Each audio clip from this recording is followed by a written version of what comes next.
Greetings everyone. Today I'll be showing you Hour of Twilight. This is the final one of the 3 new instances that were released with the 4.3 patch. During this instance, you will be assisting Thrall in taking the Dragon Soul to Wormrest Temple. Of course, they're not going to let this be easy and just let you walk straight there, so you have to deal with an assassin that comes after you in Thrall. The first one is Arcurian. He starts off the instance by summoning adds to ambush you. Most of them will come from the front, but there is one part where they'll spawn on both sides of you, so you want to be careful of that. Once you make it through his groups of mobs, he will eventually appear in front of you, taunt you a little bit, and then he will start fighting you. The fight itself is pretty easy. There's only a few things that you have to watch out for. You'll want to have people interrupt Hand of Frost as much as you can. This is just a spell that will do a decent amount of damage to people. He will also Chain of Frost somebody, which will hold them in place. If this happens, the healer will want to try and dispel this from them, so that way they can move out of any falling ice that the adds around you will be throwing at you from above. The last thing you have to watch out for is the fact that he will Ice Tomb Thrall. When this happens, you will want to turn around and destroy the Ice Tomb, so that way you'll free Thrall.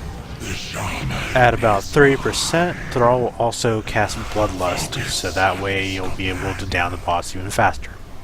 Once you defeat Arcurian, you can go ahead and move on. Make sure you talk to Thrall, and then you can just run straight to the next area. You just want to follow the path at this point, so that way you don't get lost or run into anything unnecessary. As you follow the path, you'll come to this mining area. As you make your way through this area, there will be groups of assassins that will come after you and try and kill you. They're fairly easy, but you'll still want to keep an eye on the casters and the rangers. The rangers will occasionally try and freeze trap somebody too, so you have to be aware of that. Once you make it through all the adds, Thrall will talk about dragons that are supposed to meet you, and then you'll meet the next boss, Asura Dawnslayer. This boss can be fairly easy as well. You have to watch out for her smoke bombs. If she drops them on the ground, tanks will want to move her out of the smoke bombs as soon as possible. If you are in the smoke, you'll take damage from it, and also anyone outside the smoke will be unable to attack her because of the smoke. The only thing that really annoys people about this boss is the fact that she will occasionally mark somebody for silence. If this happens and they cast a spell, she'll throw a knife at them, causing a debuff that will silence them. If you get this debuff, you'll want to line of sight the boss with someone else, either Thrall or the tank, or somebody who is immune to any sort of silence, like a melee DPS. If you do this, then they should take the knife for you and you'll be able to continue casting. Throughout the fight, Thrall will also help you out by throwing down totems that will give a sort of AoE buff if you stand in it. Once you finish off this boss, some more drakes will come down and escort you to the next area.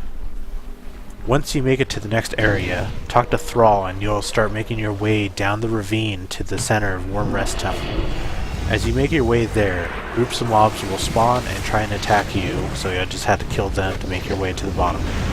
They tend to spawn in groups of 3, 2 of them being melee, and 1 of them being a stationary caster. Once you beat all the adds and make it to the center of Wormrest Temple, you will fight the final boss of this instance, Archbishop Benedictus.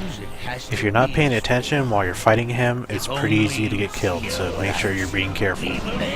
During the fight, Benedictus will cause a debuff on somebody that will do AoE damage to anyone within 10 yards of them.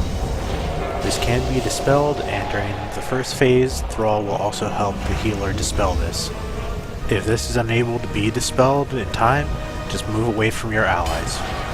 Another move that he'll use is Purifying Light.